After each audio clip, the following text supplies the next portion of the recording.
Hi guys, it's your Island Girl, and I'm back with another one for you today. And today I'm checking out London, the Empire Mega City. All right, so we're going to get right into this one. So come on in and right back, put a smile in your face and enjoy. To all my regular schmeglers, day ones, sweetie pies, sweetie poos, come on in and right back. Put a smile on your face and enjoy this reaction with your Island Girl.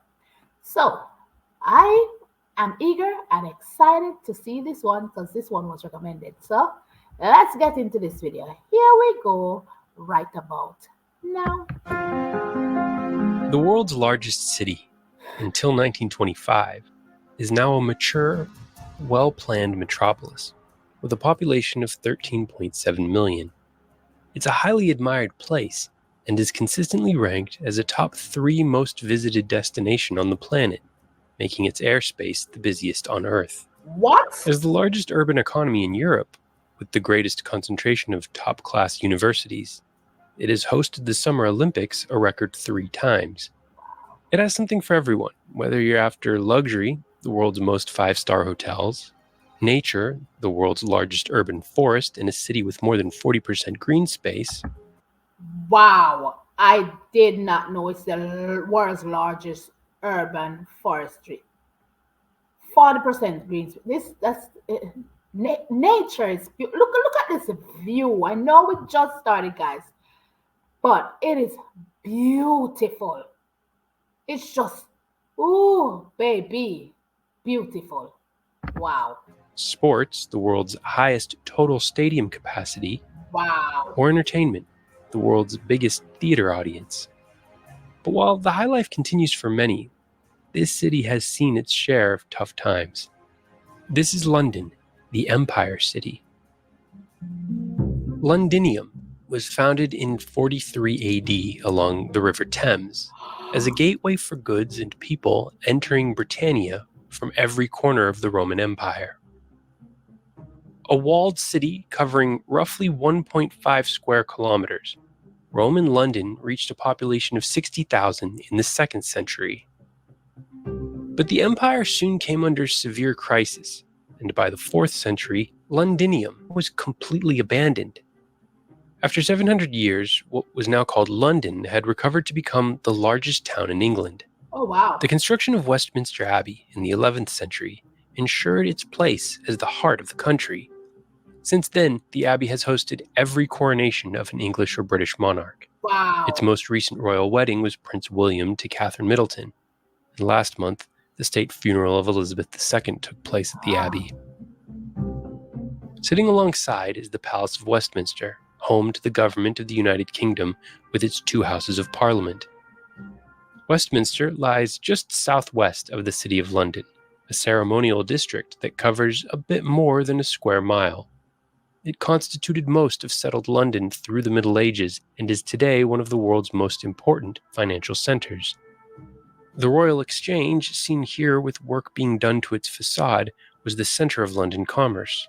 Originally opened by Queen Elizabeth I, royal heralds still shout the news of historic events from its steps, like the dissolution of Parliament and the start of a new monarch's reign. 3 cheers for His Majesty the King.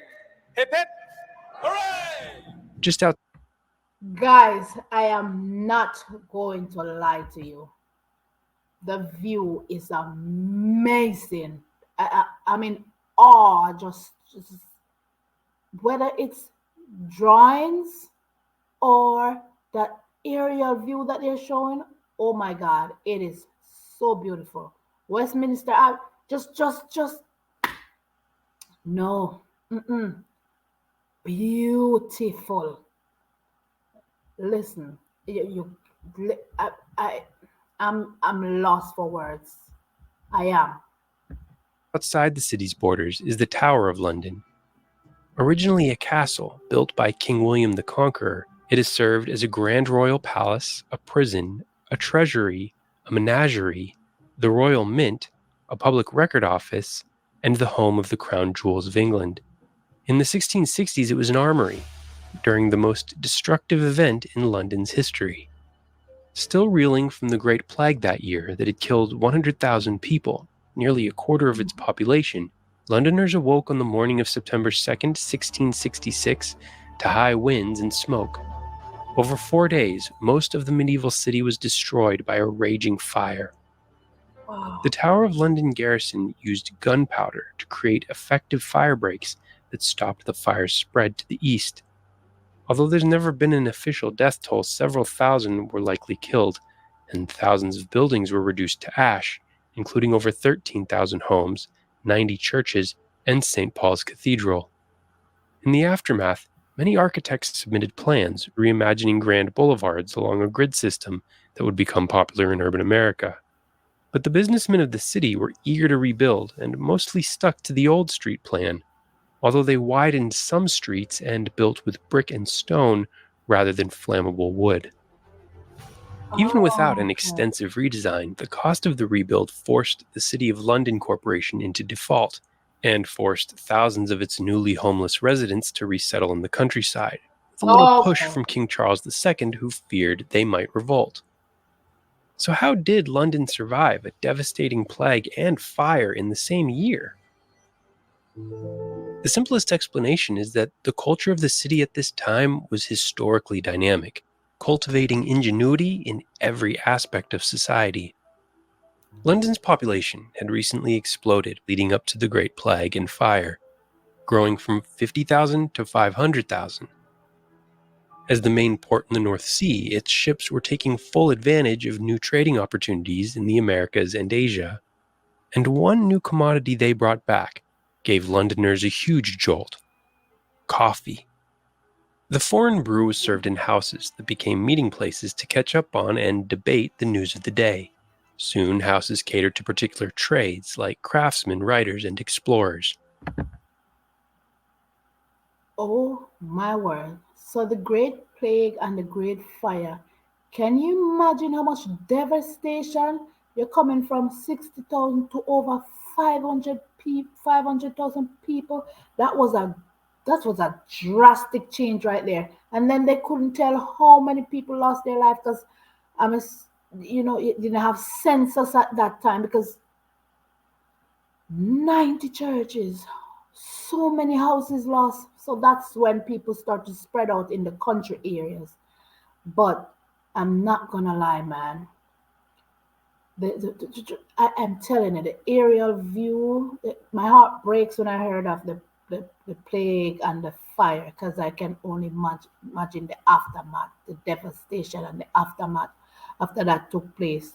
And then the rebuilding, they said, not much changes took place, just certain roads were widened and then they get brick instead of wood, so nothing will be easily caught afire again.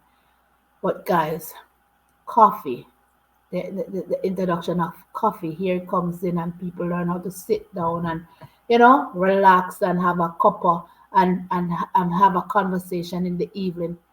I'm telling you, the new innovation coffee houses start popping up all over. Just beautiful. The free exchange of ideas they encouraged gave rise to the UK's National Academy of Sciences, whose members included the coffeehouse addicted Robert Hooke, the great Isaac Newton, chemist Robert Boyle, philosopher John Locke, and prolific architect Christopher Wren. Wow. Coffeehouse culture also fueled the world's first great capitalist economy. Edward Lloyd's house specialized in obtaining the most reliable shipping news. A waiter there would read out the latest bulletins, then pin them to a wall, attracting long-distance traders eager to make deals on site. Today, Lloyd's has evolved into the world's main insurance market, an unseen but vital engine in the globalized economy, where brokers and underwriters can still meet face-to-face to form the trust necessary to close deals that are too risky or unique for any other market.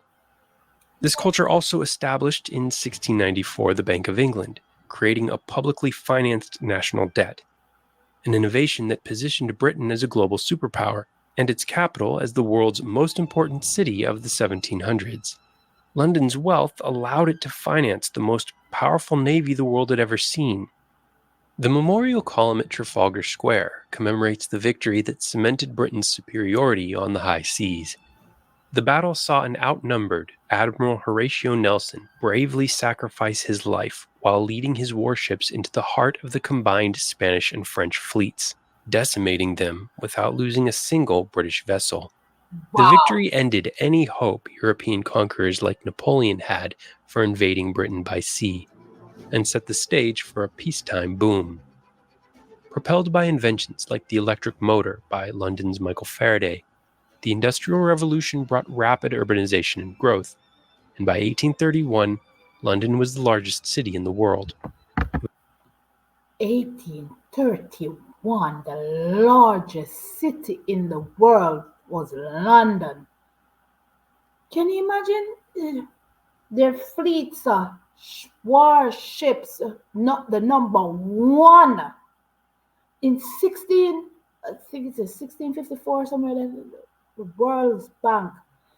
Can you see how rich they were in resources and money? How powerful London became, even after all the devastation and everything, they still had a boom, the industrial age where that is just amazing to look at. You have to give due where due is where due is needed. You just have to, because when you stop to of listen to this history right here, you're like, man, it's just amazing to know what they go through, but then just rise up and carry on. Wow. It was also filthy. The Thames was an open sewer, capturing the waste of 3 million people. The stink and cholera it produced was unbearable. Ooh. Chief Civil Engineer Joseph Bazalgette was put in charge of creating a modern sewer system, an innovative mega-project involving hundreds of miles of brick and cement tunnels, combined with several pumping stations, to move the sewage a few miles downriver and release it safely away from London. Another engineering marvel at this time was the underground. Through trial and error over 20 grueling years, project mastermind John Fowler's team perfected the technique of cut and cover, completing the Metropolitan line in 1863. It was both the world's first subterranean and rapid railway system. Today, it is the third longest metro system on Earth, and is still growing. The £19 billion Elizabeth Line was inaugurated this May, completing a phase that was the biggest construction project in all of Europe. The quality of transportation available to Londoners, including their roads and stagecoach service, allowed them to settle and commute farther from the city centre. With the population passing 6 million in the 1800s, middle-class workers were looking for homes with a modest garden. So developers built sprawling tracts in the outskirts, including the Beacon Tree Estate in Dagenham. With more than 25,000 semi-detached dwellings, it was the largest housing development in the world.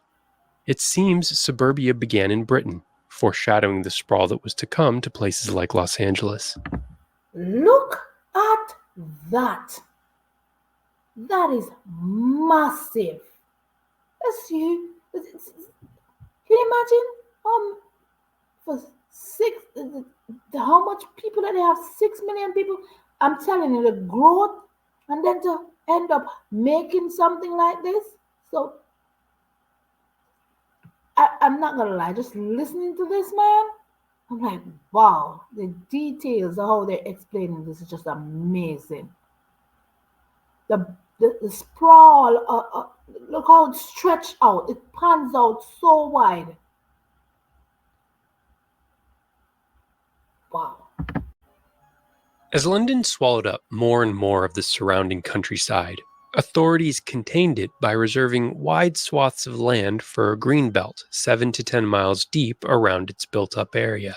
This so-called girdle could only be left wild, turned into parks, or used for agriculture, an idea sold to Londoners as guaranteeing their access to recreation. That's beautiful. The citizens of Britain's other cities wanted access to clean air and nature too, and soon were adopting green belts of their own.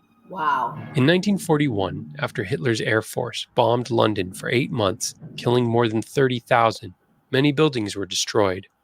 However, with the green belt restricting development, the cost of the land available to build on rose. a trend that has continued until today, when 70% of the cost of a new building is now the purchase of the land, compared to just 25% in the 1950s. Got it. That makes sense. So to keep the green areas safe, no, the areas that were, to keep them out of being bought out for people to build there, the cost of land rose in these areas. That is why it's so expensive to buy a house. Man, so after 1940 41, everything, the price of stuff just start going through the roof. Man. This has contributed to a severe shortage of affordable housing and sparked a much-needed conversation about how to more wisely use London's precious public lands in ways that actually benefit the general public. Okay. Another post-war development was an increase in immigration to London from the British Commonwealth countries of India, Jamaica, and Pakistan. Yeah. Today, more than 4 million Londoners are foreign-born, the fourth largest immigrant community in the world after New York, LA, and Paris. But drawing so many new arrivals has contributed to London's housing crunch, and the megacity now has the highest real estate prices in Europe. So developers try to stack more square footage on each plot of land, making buildings taller and changing London's notoriously low-slung skyline. The financial districts are home to most of the 103 buildings taller than 100 meters, the second to most skyscrapers in Europe, behind Moscow. Oh. As a picturesque riverine city with layers of historic architecture, gorgeous greenscapes, an economy that hums along as the capital of one of the world's most stable democracies, it's no wonder why people and their money are drawn to London. However, the twin challenges of assimilating millions of foreigners and adapting to the rising cost of living, especially for those outside the capital, helped sway a majority of British voters to leave the European Union in the summer of 2016, a decision that continues to challenge the churn of occupants at 10 Downing Street, the Prime Minister's residence. Just across from St. James Park is Buckingham Palace, official residence of the head of state of the United Kingdom, the newly crowned King Charles III. While both Brexit and the role of a monarch in a modern society pose internal political challenges for the entire country, London is also grappling with the wicked problem facing the entire world: climate change. During the record heat wave this July that saw temperatures reach 40.2 Celsius or 104.4 Fahrenheit at Heathrow Airport, numerous parts of London were again ablaze. To the east, I did not know that it get that hot in London. I've never heard of. See, I'm learning so much right now. That is crazy.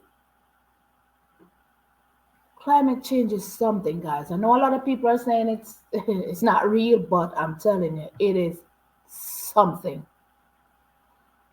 This fourth, when it comes to immigration, the amount of a person migrated to a particular country, four point something million. That's a lot of immigrants into a country, And I know it's more than that now, but I can understand why they're cramming for space.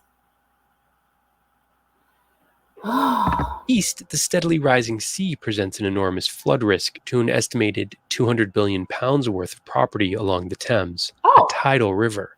To protect the city, an impressive 520-meter retractable barrier was built in 1984, a structure the Environmental Agency believes should last, with slight modifications, until 2070, a testament to the foresight of its design and engineering team. Water also presents another challenge. While London is sometimes perceived as consistently socked in by fog and gray skies, it actually receives just half the rainfall of New York City, despite a significantly more northern latitude. Oh, wow. It even gets less rain than the fairly dry cities of Rome, Lisbon, and Sydney. The problem is that the western half of southern England catches most of the rain systems from the Atlantic, receiving about 4 times the precipitation as the eastern half. As things continue to get drier and more unpredictable, hydrologists warn that London, on the eastern dry side, may begin having water supply problems by 2050. So a debate is ongoing about whether to submerge a swath of Oxfordshire on the Thames to create a reservoir to store water for the megacity. But although London faces a few challenges from forces beyond its control, solving them seems relatively straightforward. And looking ahead, London's position, well away from the coast, on a temperate island with no active volcanoes, is one of the most advantageous locations for any major city in history, which should allow it to continue as a top global city well into the 2100s. Wow. If you enjoyed this episode, check out my look at Jakarta, Indonesia's megacity.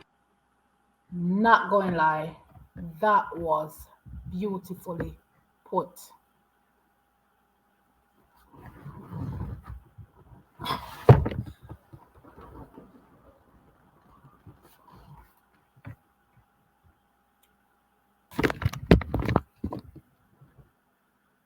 Not gonna lie, that was very informative. It was just amazing to see the landscape.